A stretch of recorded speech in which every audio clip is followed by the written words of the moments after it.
There's so much fight in you, and I wonder if it's back now. Are you going to be able to articulate that now? Is Jacinta Price back? I'm back, baby. I'm back. Don't worry about that. I'm back. I was having a breather, but I'm back. The fire's back. Do you feel anger towards the people who tried to sideline you and gag you? Like I said, I've forgiven them. How do you know they're not going to do it again? I don't know that, but I'll be on my bloody game if they attempt to do that again. And I suppose I'm not transactional, and I've learnt a lot about that in recent times. Behind the scenes, people try to be transactional. I'm not transactional. I'm like, no, you can stick that where the sun doesn't shine, as far as I'm concerned. And if you want to have a go at me, come at me to my face.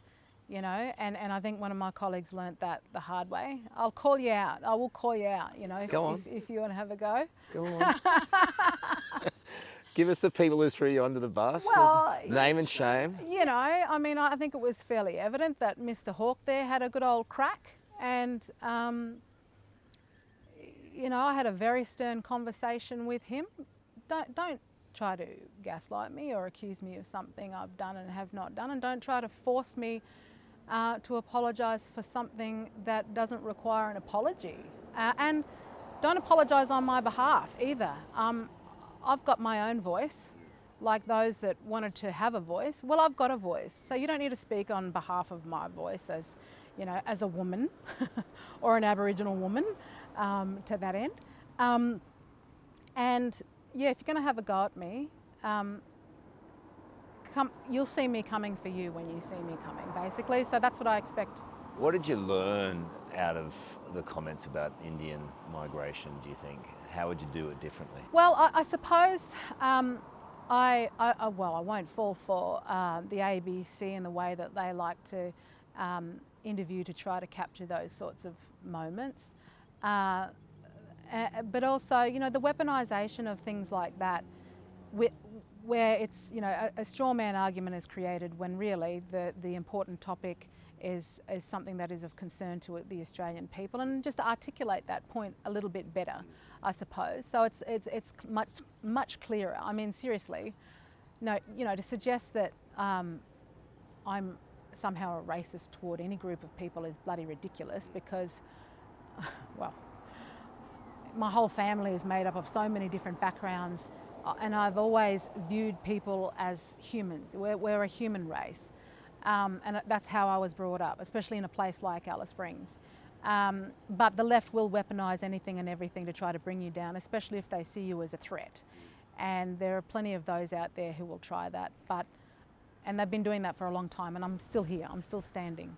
You haven't changed your thought process then on migration and immigration in this country. Can you articulate your policy with a bit more clarity now?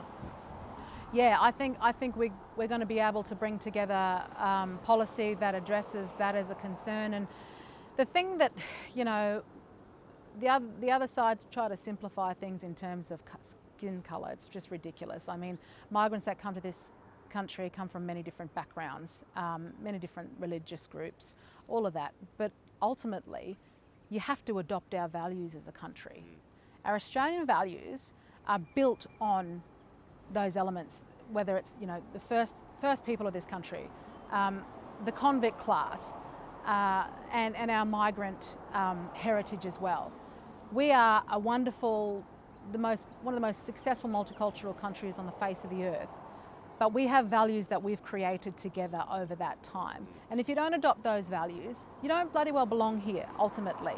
And I don't care what your racial heritage is, what your religious views are, but if you're not prepared to adopt those values, I'm sorry. And why do we allow ourselves to not take this position?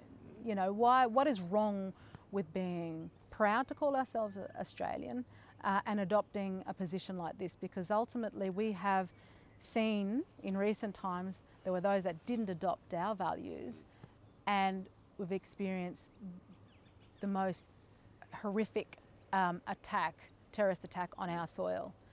And that is because we have given into self-flagellation as a country and somehow viewing ourselves as not being proud of who we are and boxing ourselves white Australians and in Australians of all these other different groups. No, we're just bloody one country with wonderful values that we've created together.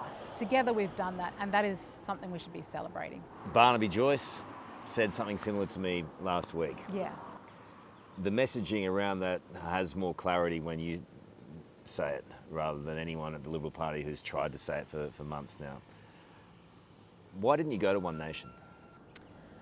Oh, look, it's never a thought really to go to Did One they not Nation. approach you? Well, I mean, Pauline said that she rang me, but we didn't actually have a conversation. I know I had a missed call from her, unless she rang my old phone number and left a message for me. We actually didn't have a conversation along those lines. But, and everyone's begging me to do that. But like I said, I want to stem the bleeding. I want to fix what we already have. One Nation, I think, they have their place, absolutely. And I share a lot of values with One Nation. But ultimately, it's not, I suppose I believe in liberal values. I believe in Menzies and the fact that he was for all Australians. And I've had this conversation with my wonderful husband, Colin, who talks about, the Tories in the UK came from, it was a class system ultimately, Conservatives over there. Whereas in Australia, Menzies established liberal values based on anybody being able to have an opportunity in this country and being able to stand on one's own feet. And that really resonates with me because, I've got a mother who was born under a tree in the bush, whose first language is not English, who came from nothing. In terms of material wealth, I get handed down like a kutro or nala, a woman's weapon. That's as much as we sort of have. You should take that to Parliament. I've got it in Parliament. Well, you start using it, sister. It sits on my desk. My grandmother, my grandfather's sister came to Parliament. We did a little ceremony. She handed it over, giving me authority. It has Jangan Baju Kurba, which is our family's dreaming, possum dreaming. She said, I'm handing over this to you. It gives you authority to speak on behalf of our family and Warlpiri. And that sits on my desk. So I've got that there, but they're the values that resonate with me most. And I've over the years, I've always stood up for Pauline because the left think they can treat her like a punching bag, and I think it's disgusting. There's no real respect for the fact that she was voted in by Australian people. She represents a cohort of this country, those that voted for her. They've tried to paint her as racist. She's not racist. I mean, she might use words in a way that doesn't resonate so far, so well with those with more sort of refined backgrounds, I suppose. But she's at the core of who she is, she's a good person. And so I'll always defend her in that situation. And the fact that she has every right to be there and debate her points because the Australian